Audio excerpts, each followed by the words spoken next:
My question is, the Old Testament seems to be a repetitive theme that God hardens the hearts of the enemies of Israel. If he can harden hearts, right, why can't he just soften them? And if he does harden hearts, how does he do it? That's something I've been struggling with reading the Old Testament.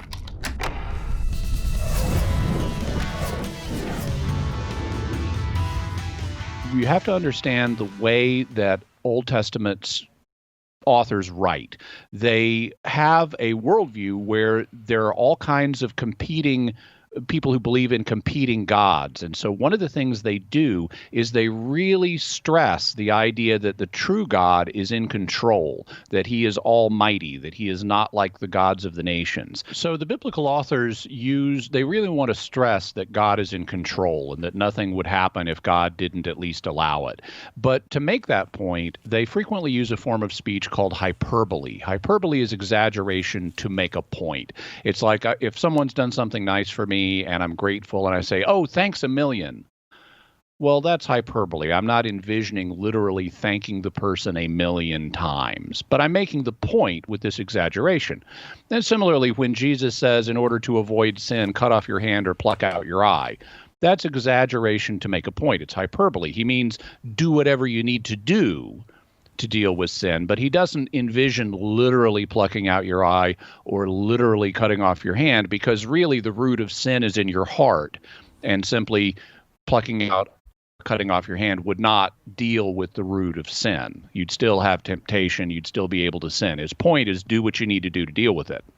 So when we look at the way God is discussed in the Old Testament, especially, we find the biblical authors using hyperbole to emphasize God's control over world events. And this results in a form of speech where they will at times attribute things directly to God. For example, if you read the historical books of the Old Testament and you compare what's written in the books of Samuel versus what's written in the books of Chronicles, you look at the account of David taking a census of Israel, which is something he was not supposed to do in that circumstance. And in one book, it'll say God caused David to take the census.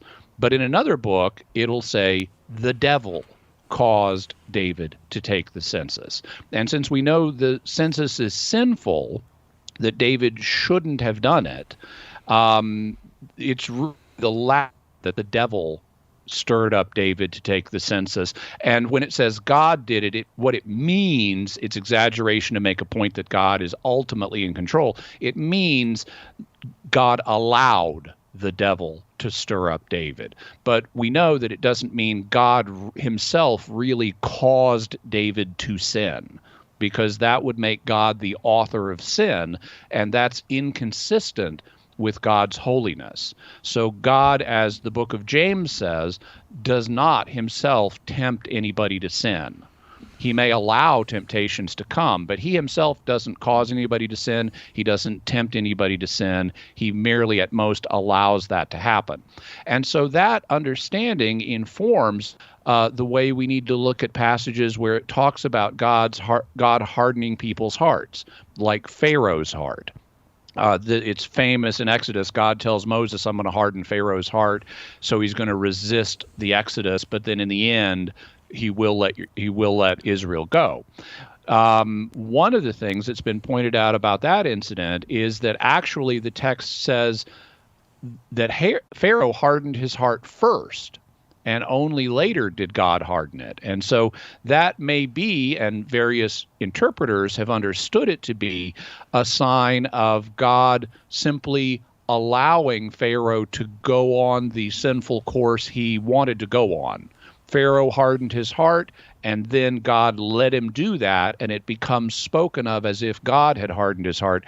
But really, that's exaggeration to mean that God let Pharaoh continue in his hardened, sinful way. In terms of how God softens hearts, he once again does it in a way that doesn't violate free will.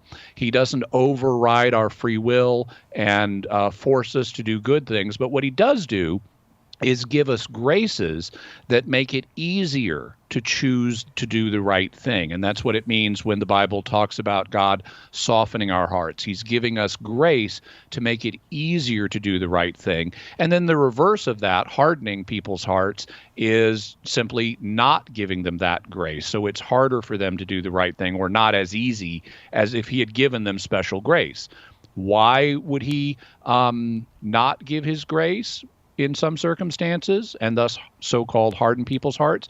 Well, it's partly a mystery. It's part of the problem of evil.